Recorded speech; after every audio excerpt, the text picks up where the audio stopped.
Hello and welcome. You decided to press play on a great episode of Stand Up because my guest is one of the most entertaining, brilliant, funny, awesome people we know. It's justice correspondent and columnist from The Nation magazine, author and podcast host. The great Elie Mystal is on Stand Up today to talk about Saturday Night Live portraying him, Kenan Thompson playing him on Saturday Night Live. I got his reaction to that. And then we talked about his latest in The Nation, about the potential civil war on the Texas border and more. You're going to love my conversation with Elie Mystal. It starts at 16 minutes in. Right after the news, if you want to skip it, but you don't, as Kim Nyborg said yesterday. Who would possibly want to skip the news? She posted at patreon.com/Pete Dominic, where she is a huge supporter and subscriber to the show from the beginning. So, all right, well, I've got lots of news to tell you, lots of headlines and sound, but of course, the most important thing I want to tell you is to join me in Las Vegas, March 22nd and 23rd, and so many more.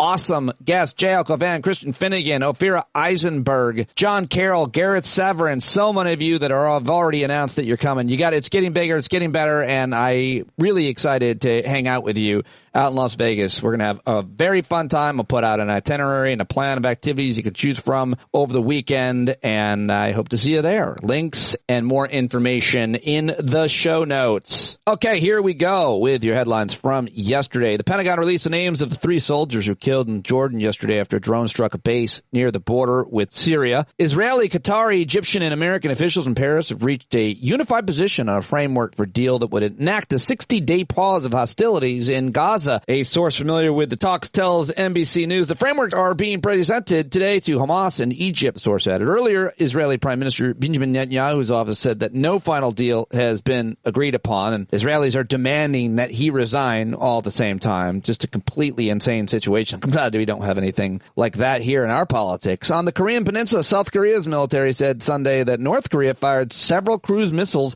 that flew over waters near a major military shipyard on the country's eastern coast, extending the streak in weapons tests that are worsening tensions with the United States, South Korea, and Japan. The White House announced new guidelines to ensure it will be informed anytime a cabinet head can't carry out their job. That's a good idea. That's a great idea. How come that isn't like a law that every White House has? Seems a little late, this coming after Defense Secretary Lloyd Austin's secret hospitalization this month, was kept for days from President Joe Biden and his top aides. This is pretty big news. The Supreme Court of Pennsylvania issued a ruling yesterday finding a 1982 state bill barring Medicaid from covering most abortions can be challenged in court years after the initial legal petition was dismissed. So I'll see what happens. We'll see what happens in Pennsylvania. That's a pretty interesting story.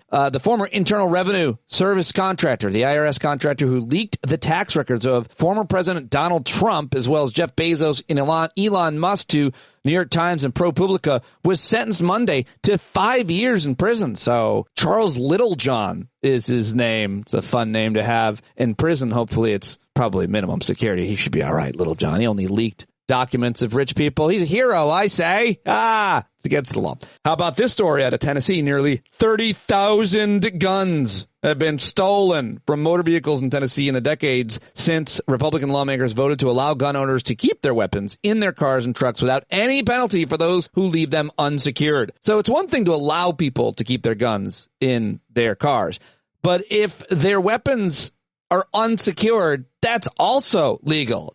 Sounds like 2 terrible ideas. Who leaves their gun in their car overnight? Is that a thing, folks? Sorry. Here are some allegations worth watching in the wake of the 2020 election. The president of the far-right network One American News sent a potentially explosive email to former Trump campaign lawyer Sidney Powell with a spreadsheet claiming to contain passwords of employees from the voting technology company Smartmatic, according to the court filings. Wow. Filings. I said followings. Shut up, Vicky. The existence of the spreadsheet was recently disclosed by Smartmatic, which is suing OAN for defamation. CNN pieced together who was involved in email exchanges by examining court records from 3 separate cases stemming from the 2020 election. CNN reporting very interesting stuff there. And the final headline story I've got for you is news that the first human being to receive a Neuralink microchip implanted into their brain yesterday. Billionaire Elon Musk behind this, so you know it can't be very good. He announced that his startup, Neuralink, has successfully performed the surgery to attach the device to this unnamed person. The product's called telepathy, and he has hopes that it'll allow users with disabilities like Stephen Hawking to communicate faster than an auctioneer. He says it'll be able to control the phone or your computer through almost any device just by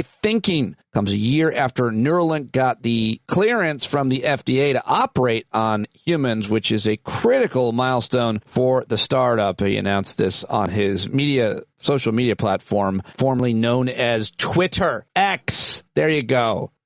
Those are your headlines the way that I see them. Boom. Hope you like it. And what did I miss, though? I'm always missing something. standupwithpete@gmail.com to let me know what I should be mentioning here on the podcast each and every day's news segment. All right, let's get to some of the audio clips I found for you today.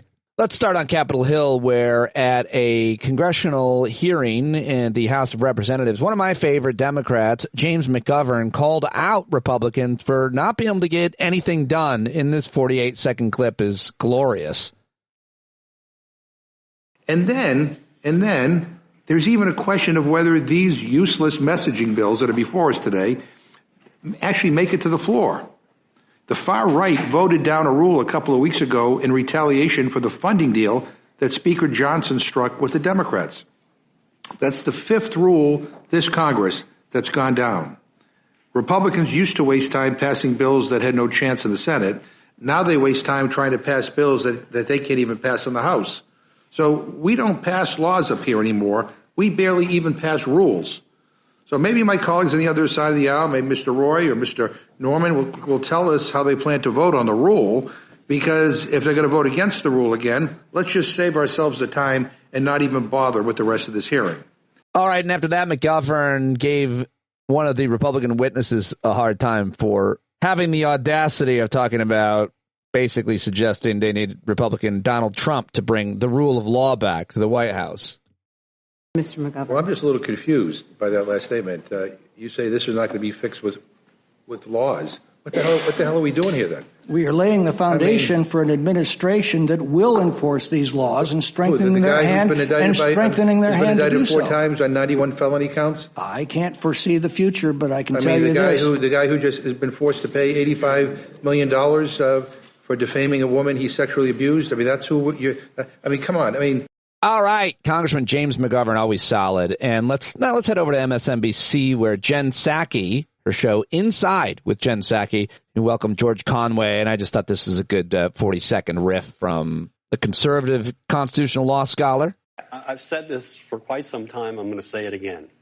Make him crazy. He's already crazy. If you point out the things that the reason why he is the way he is, the reason why he is this pathological narcissist is because he's deeply insecure. He knows that he's a fraud. He knows he's not as smart as he says he is. He knows he's not as good as he says he is. He knows he's a rapist. He knows he's a liar. He knows he doesn't want to be exposed. And if you attack him on the things that he feels sensitive about with the truth, he melts. And he's exactly as you say. I mean, he's a bully, but he's a weak man. Yes. He puts up this strong man act at the trial in front of the jury. He didn't actually show up for the first trial, the one where he could have been cross-examined about what happened in that department store, because he's scared. The emperor has no clothes. Absolutely. It's a terrible image, but people can't unsee that. But it was something E. Jean Carroll said that I thought was just really powerful. George Conway, Lisa. All right, there you go. I thought that was fun time, so shared that with you. Now let's head over to Fox, where Taylor Swift derangement syndrome seems to continue, Ron Filipkowski writes, after a new poll came out showing a big percentage of Swifties will vote for whoever she endorses. Fox is begging people not to listen to Taylor Swift about politics. Here now, some lady on Fox News who's literally doing segment after segment on it. We have had enough of Taylor Swift for now, but here's the facts. Chiefs are going to the Super Bowl, and now there's an online plea circulating that is begging people to become Niners fans for the next 2 weeks.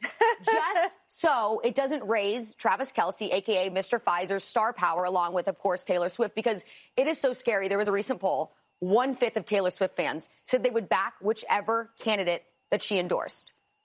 You know, let's be honest, a lot of her fan base are 15-year-old girls who can't vote anyways. A lot of the others are already liberal women who would support the DNC no matter what. But there's a lot of other people who need to be careful because she doesn't do what she says. Like, for example, yesterday, she flew private from New York City to Baltimore. Yet she constantly talks about climate change. So just please don't believe everything Taylor Swift says. We're all begging you. Yeah, you know, Oh, that's the big point? That she flew private, she flies on a private jet, and then advocates for laws that would make flying on a private jet more expensive, tax her more, and create renewable forms of energy that even her future private jet might be running on. I mean, that kind of ridiculous argument is so, it's like wealthy people that are advocating for higher taxes for themselves, but still making a lot of money. Like if you're advocating for things that are creating more opportunities and for politicians and leaders who will pass those laws, like Joe Biden, if you're Taylor Swift, well, whatever. It's astonishing how concerned that they are about Taylor Swift's influence. Does it help or hurt her more? Well, that's the first issue that I came up with myself. Why would someone as popular as she is alienate? And I'm not saying, you know, it's going to be, people are going to hate her, but why alienate your fans, the Swifties? You know, they come across from every political ideology. Why put yourself in one area?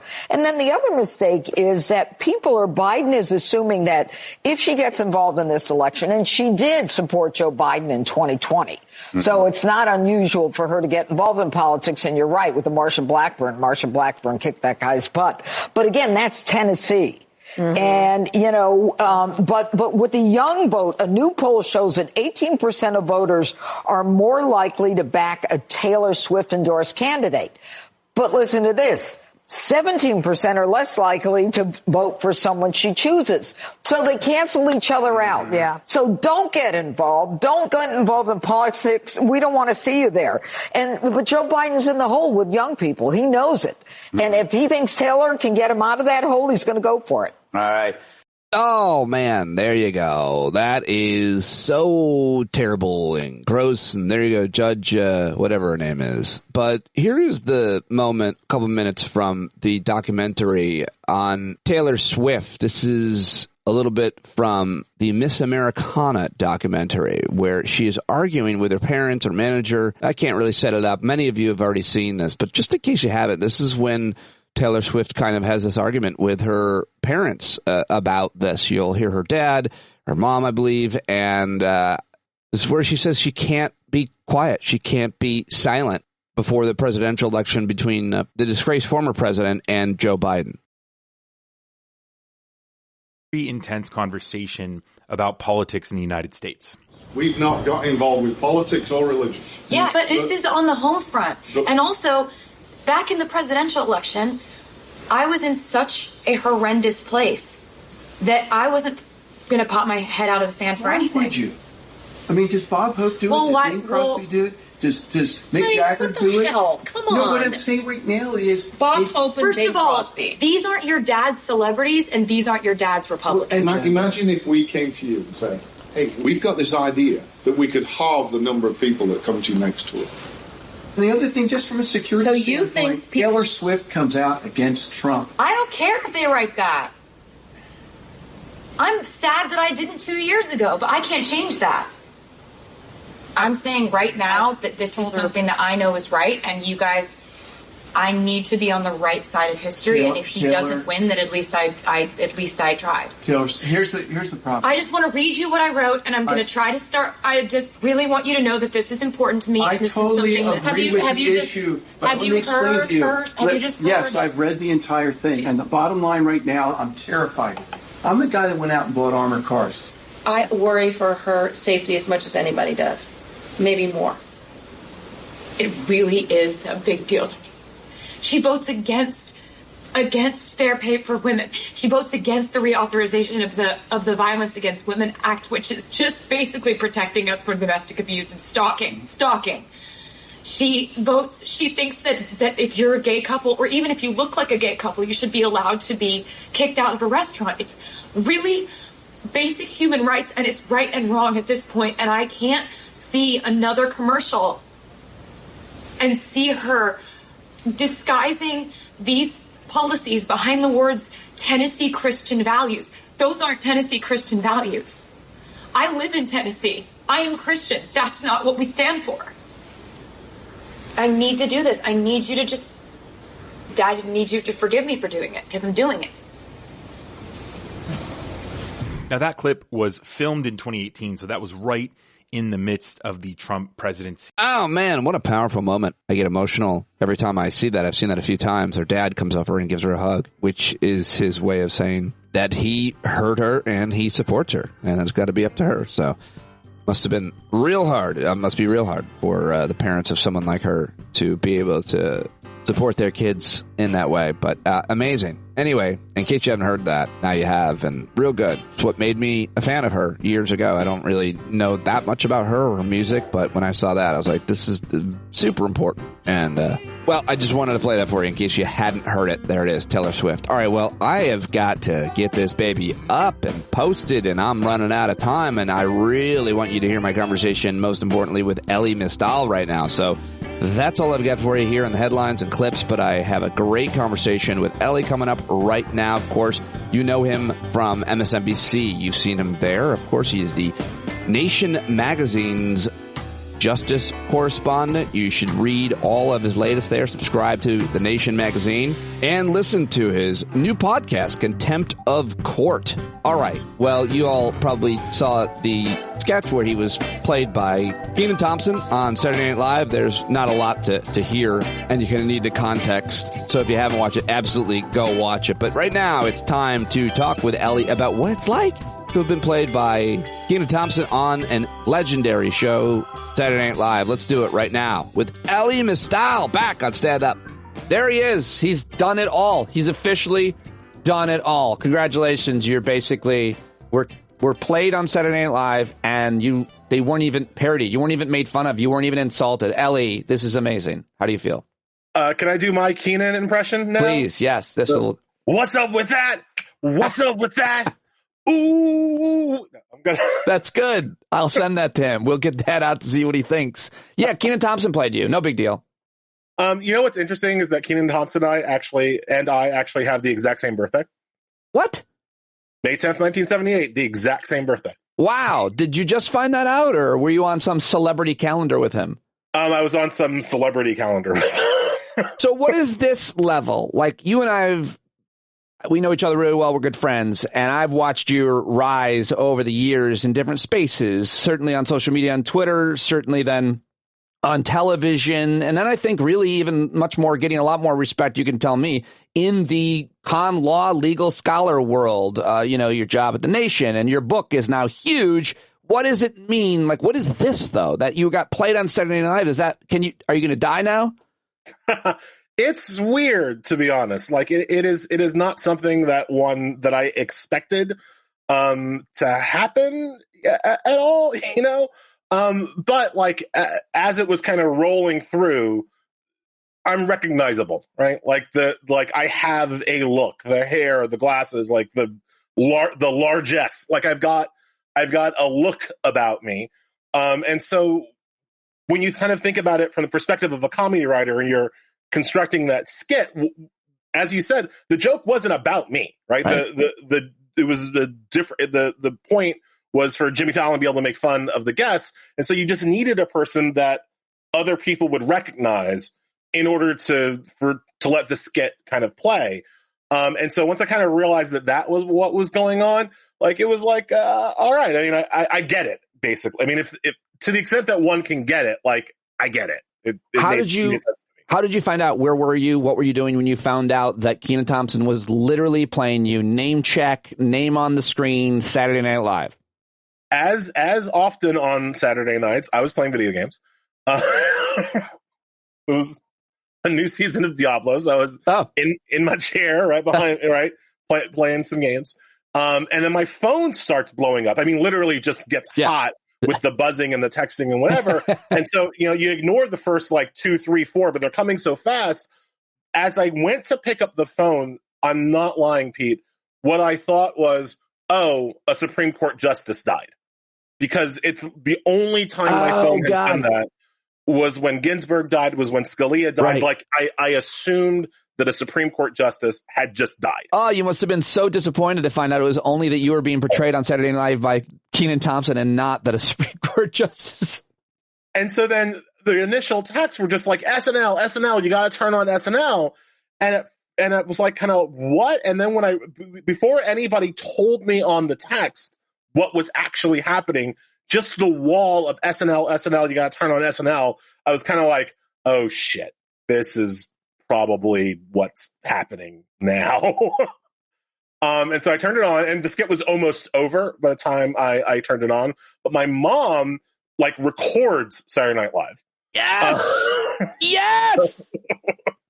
So I went downstairs to the basement and had her, because she wasn't watching last night either, and so we pulled it up and we rolled it, and then once you realize, because they put my name right at the top as you saw, and so then it was just kind of like this really like horrible like 90 seconds of like, what are they gonna do with it? And it was nothing, and I was like, all right, and so then it was cool. And you come away unscratched and in fact raised up. Your profile is much higher, and you don't take a kick. I mean, like, it wasn't like they were making fun. They do this sometimes with CNN anchors and other pundits at Saturday Night Live, and those people usually don't caricature too much, but like you just, so how do you feel now? Like, what does this mean? Is this, will you write a whole nother book about it? I probably won't write another book about it. I mean, and I've done this throughout my career, whenever somebody recognizes you for your work or your hair or whatever it is, like, the right thing to do is just forward, right? Just to keep it's indication that whatever the hell you're doing, it's working. So you should probably do more of it, right? So Monday morning, like usual, I wrote an article, right? Like I went back to work and I wrote an article. I will keep doing that, until basically somebody tells me to stop. We're very different that way. I would have not, quote, moved forward. I would have spent the next 48 hours in a PR strategy, used every social media, even social media that has not been invented, to let people know and share that clip. But that's you. I'm different. No, yeah, I was very, I think the best thing for me at this point is to keep doing my work. And look, I think the extent that this is a thing, right? I do think that but like this, Pete. They mentioned my employer, right? They mentioned The Nation magazine. Oh, good. Yeah. In that sketch. Yeah, and so good. I did have a second of just like, job security. Right? Yo, for sure. Sweet job. Like, I felt very like, I probably won't get fired this month. So again, kind of in my head, like the way to use that, the way to benefit from that is to get back to work. That's the real metric, if we're being honest, is the cachet at your job. I mean, when I was at Sirius XM and I would go be on CNN or MSNBC, they would mention Sirius XM. And then when I'd go negotiate my contract at Sirius XM and said, I literally would bring in 88 mentions. I used to be on far more now, and show me the money. So, I mean, I'm not saying that you do that, but they appreciate it. It's great publicity for them. What is your mom reaction, your wife, your kids? What are the reactions from any of your friends? Just give me a couple of those and I'll leave you alone. Okay. The kids don't care at all. They're literally just, what's Saturday Night Live? They just could not care at all. If I was on Avatar, they would care. I'm not. They don't care. I think you were on Avatar. I think I saw you.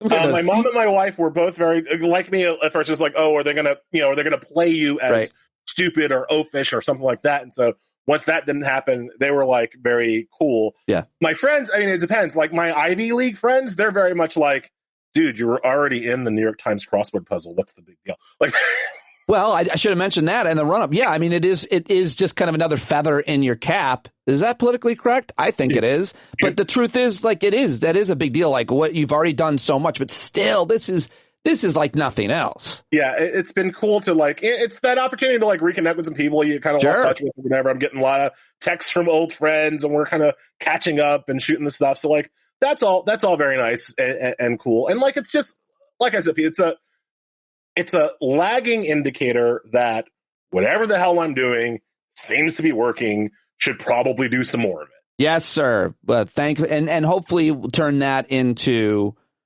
more interviews for your book. I mean, really, like if it puts your work on the map and more people buy the book and learn about what you've been saying everywhere that will have you, that's great for America, in my opinion. Maybe not other people. Second book right now. Hope that people who like the sketch will buy it. There you go. I guess that's the thing. Like, I still have more stuff to say. Like, sure. I'm not done. Yeah. So. But I think Jimmy Fallon should have to have you on the Tonight Show now. I think you should have to, or Keenan should have to, promote you as well. I think that's an obligation that they have. Jimmy should have to have me on. For the country, for the future of the country. Because let me then ask you this, if we're done with that, if there's anything else to say about the fact that you were played by Kenan Thompson on Saturday Night Live. It's just wild. Wild is the word. Let's go to something less important. The Civil War and the border of Texas. Take me to Texas and tell me what's happening and what's going to happen, and if this is a confusing constitutional issue, or if it's what it seems like, which is the governor of Texas might just ignore the Supreme Court, which is cool, because then we can all do that. That, Pete, is what I worked on today. That's why I went back to work today. There we go. What's happening in Texas is that Texas has erected razor wire to prevent federal officials, federal agents, Border Patrol, from accessing a place near the border, near the Rio Grande, where they are essentially maiming migrants with a moat that they've essentially constructed, right? This is a violation of every kind of law you can think of. It's a violation of constitutional law because the federal government has supremacy to organize immigration laws. And if you don't believe that, then certainly you understand that the federal government has supremacy to patrol its own borders, and Texas preventing the federal government from accessing the Rio Grande is not a thing Texas is allowed to do. So the Biden administration sued. Now, personally, if I was president, if I was commander in chief, we wouldn't have had to have a lawsuit. I would have just taken a Sherman-ass tank and rolled it through their razor wire, right? Because I'm the president. But I'm not the president. Wait, hold on a second. What are you, James Garner? Why not take an M1A1 from the last century? You're taking a World War II tank? All right, I respect it. But what do you think? He should use the federal government power to just be like, are you kidding me right now? And send in who? The National Guard? He doesn't have, yes, he should use the federal government's national power, put a destroyer in the Rio Grande to move the obstructions, and have his troops climb over and deconstruct the razor wire. That is because what Texas is doing right now is, and I know MAGA people, this is going to confuse them, but what they're doing is obstructing federal agents from carrying out their official duties. That is a crime, right? But Biden sued. So it went to the Supreme Court, and the Supreme Court 5-4, not 9-0 because we live in the dark times, 5-4 with the four uber conservative justices dissenting, ruled that, of course, Texas didn't have the authority to do that. In response to the Supreme Court's order, Greg Abbott released a lengthy statement basically talking about Texas's right to self-defense, to defend itself, and literally, quote, stand your ground from a foreign invasion, because he's calling desperate migrants who, by the time they finish swimming, if they survive, don't have the strength to stand. He's calling that a foreign invasion. The Texas has the right to defend itself from a foreign invasion, and that's what they're doing, and then ordered the Texas National Guard to stand watch over this zone where they are preventing federal officials from going. And then other red state governors, including Kristi Noem of South Dakota, sent her state National Guard troops to Texas to help them, quote, secure the borders. I didn't know that. What we have here is a standoff between a state power and the federal government. This is literally how the Civil War got started.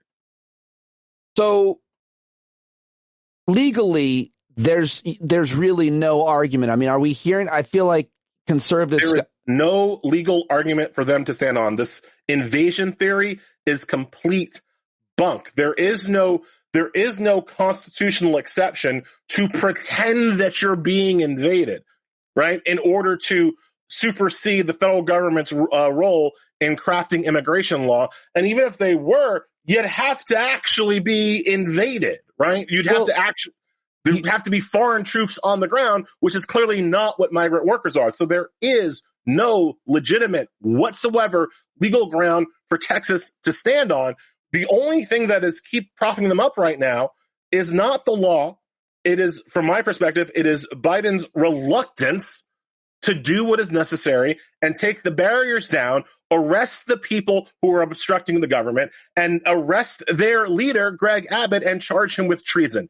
That is the only thing that Abbott has going for him, Biden's unwillingness to call the next shot. Well, because calling next shot, according to your own argument, could lead to terrible violence similar to what started a civil war, and maybe other states, National Guards, coalescing in a new Gilead confederacy to fight what I would call an invasion of the master race. They're replacing us. Don't you see this? If those states think that they can stand up to the most deadly military force ever erected on the world, I'd like to see them try. That's what okay. Wow. That's what's going to happen. Someone's going to have to stand down. Biden's already standing down, right? Because we're already talking about this in the realm of lawsuits that Texas is ignoring. And again, every day that he stands down, make no mistake, more immigrants drown to death. Every day that Biden refuses to tear down the razor wire and to bring down the moat. Because remember what this moat is. So Eagle Pass, Texas is one of the most popular, illegal, undocumented, whatever you want to call it, crossings into the United States, because it's a part of the river where you can legitimately swim across. So the rapids are not as flowing or whatever. I don't understand water. In any event, what Texas has done has placed, first of all, it's placed buoys, right? Through this part of the river so that you have to swim around the buoys. Remember, you're already swimming in the river, sometimes with children on your back. You're pretty tired, so they're trying to make that longer for you and thus more dangerous for you. The buoys, especially at night, it's not obvious that the buoys are covered in razor wire. Oh, God. So people are swimming to the buoys thinking that it's floating. It's like they can get a rest halfway through the river. No. They're getting punctured and maimed by the razor wire around the buoys. Then as you approach the shore, there are underwater traps laid on the shores underneath the water of the Rio Grande to, again, capture and maim people who are trying to swim. You've been swimming, you finally think you hit dry land, so you put your feet down. No, you're caught in essentially a razor wire bear trap, and people are being hurt. Some of them are drowning in this thing. And then when they finally get to the end, if they survive that gauntlet, the Texas officials, and again, these are Texas officials, not federal agents, are not providing them with medical attention. Are in some cases they've been alleged, people have said they've seen them pushing people back into the moat, into the river, and they're not even being given water. So the reason why the Biden administration wants to have access to the river, it's not even to take down the moat, which they should do. It's just to provide medical aid to the survivors that Texas is not providing. So every day, Biden administration allows there to be this fake standoff with a bunch of Al-Qaeda people with AR-15s in face of, again, the greatest military power that has ever been erected on earth. Every day that Biden allows that to happen is another day where migrants are harmed, where they are, in some cases, killed, and where they're made to suffer. It's long past go time. Oh, wow. I didn't realize those were stakes. I'm glad that you've got this article that talks more about it. But let me just ask you about the issue, the political issue, or, we're talking about the legal issue. We heard this news this week, and I've been covering politics and specifically immigration since Obama was president and that issue. And so you had a potential agreement in the United States Senate for an immigration deal, which could have everything for work, for security, not everything. It wasn't comprehensive, but it would have something to security in the border. And Republicans tanked it. It's not going to come up in the House, and it's all because the disgraced former president told them to. So the point is connecting these two issues. What we need is legislation. What we need is border security. And that's what they've been calling for. Democrats are making a deal on it. And Republicans are saying, you know what? No, we want to keep this an issue because that's going to help us. It's going to help Donald Trump win the election. We don't want it solved. That's how I'm seeing the politics of it. Am I missing anything? The only thing you're missing is that that's what Republicans have done for 20 years. Yes, for sure. You were talking about the Obama administration. There were opportunities during the Obama administration to come to a deal on immigration. Oh, yeah, 2013. The Senate passed it. The House didn't take it up for a vote.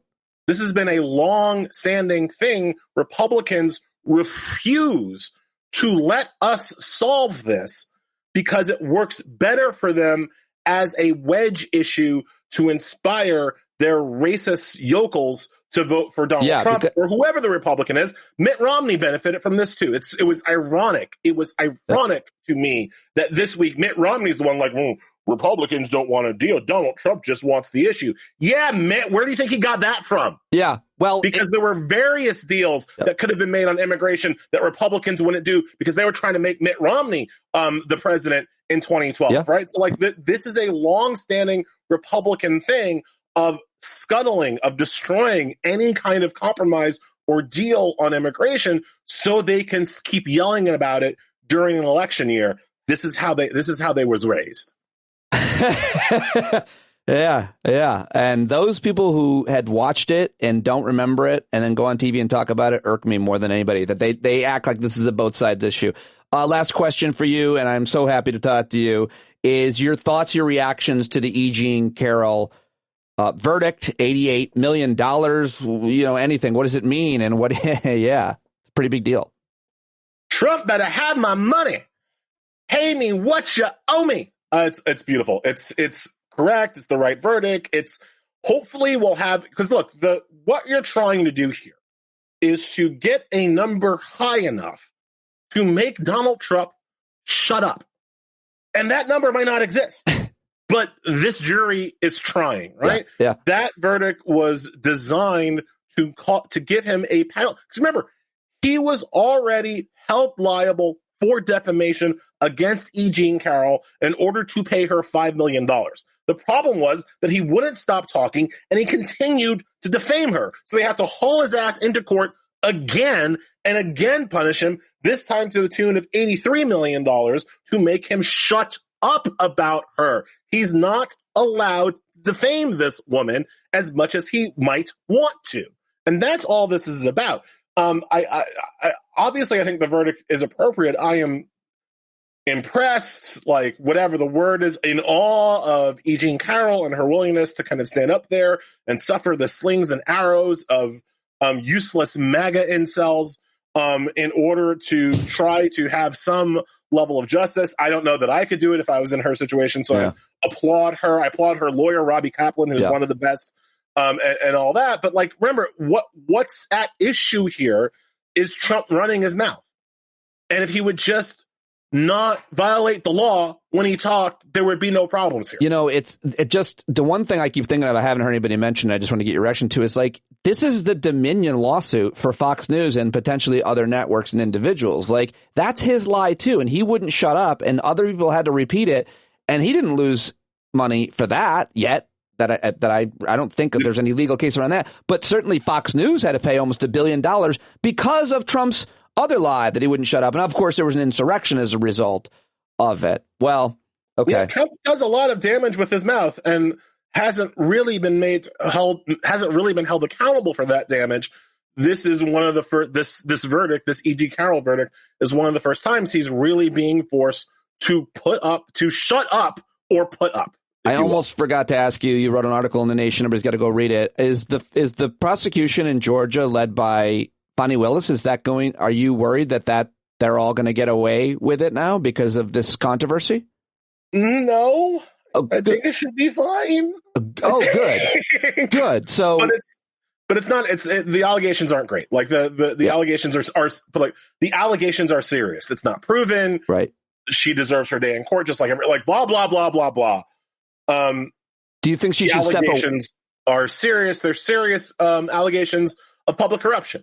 But those allegations of public corruption shouldn't, even if they're true, shouldn't affect the underlying prosecution. And we know this because we've seen prosecutors kind of exposed as dishonest individuals, as corrupt individuals, as in some cases criminal individuals, and yet the prosecutions they started don't magically go away, right? So all of the people that Eliot Spitzer prosecuted for prostitution doesn't magically go away once Eliot Spitzer is exposed as seeing prostitutes, right? Like the underlying case survives the personal failings of our prosecutors because it's about the institution, not the person. And so in that sense, I think this prosecution should go forward regardless of whether or not Nathan Wade or Fannie Willis or whoever are still a part of it. But in terms of Fannie Willis's own professional career, as I put in my article, look, she's up for re-election this year, and the voters. She has a public. She has a position of public trust, and the voters will decide if her response to the allegations are credible, and they will decide whether or not she should be punished for them. And I think that is appropriate to let the voters decide. American treasure, Elie Mystal, The Nation magazine. You're the greatest. I appreciate your time so much joining us here. We love you, buddy. Thank you. Thank you so much for having me. Yeah, there he goes, Elie Mystal, everybody. Go follow him on the social medias. Go subscribe to The Nation. Go listen to his podcast, Contempt of Court.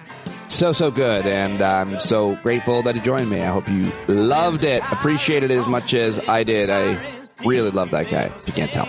All right, that's it. I'm out of time for today's show. You bumblebees here at the end. Cannot thank you enough, as always, for being here, supporting me, and supporting the show. Hope to see you tomorrow night. Not tomorrow night. What day is it? On Thursday night's Hangout. Every Thursday night, I'll be hosting a Hangout. Let me know if you want me to invite anybody. Always open to that. And, of course, let me know who you want to hear on the show and what we should be talking about, the most important issues that impact your family and your community, your country, and your planet. That's what we do. Think of them. Send them to me, and I'll do my best to learn more about them with you on this journey that we're clearly on together, and I hope you'll stay on and not get off. I mean, I hope you'll get off, but not this, you know what I meant. That's it. I'm done. John Carroll, take us out.